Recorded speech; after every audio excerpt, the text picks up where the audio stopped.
In schools across the Charlotte area, TikTok is playing a significant role in introducing American Sign Language to students.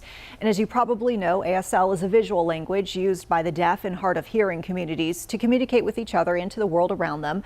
WCNC Charlotte's Shamaria Morrison shows us how students navigating the social media app are sometimes faced with incorrect information about the language and the community who uses it. At South Meck High School, a new trend has emerged, learning American Sign Language on TikTok. I've seen a lot of people learning the phrase bald-headed. Yeah, I've seen a lot of that going around. Even in school, people walking around saying that. The students have been watching videos and tutorials on the app. I see a bunch of music or then just teaching simple phrases. Alright friends, I'm gonna do it slower for you. So it's ain't,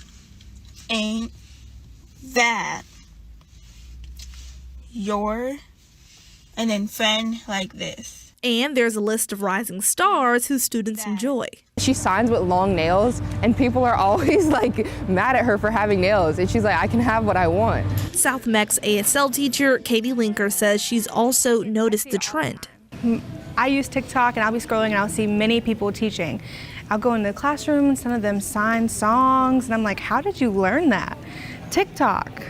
Wow, that's nice.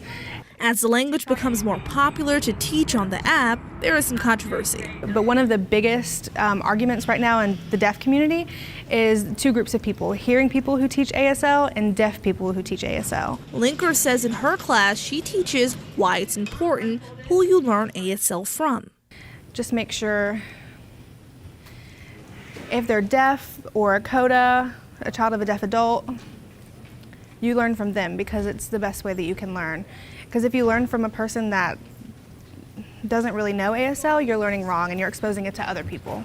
Which students who take her class have seen happen. I've seen some stuff on TikTok. I just sometimes you don't know what exactly to follow because some people are teaching as hearing people who don't have other experience. There's also more to ASL.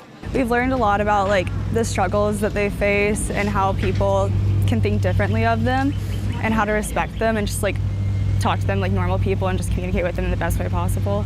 And the most respectful way possible. Shamaria Morrison, WCNC Charlotte.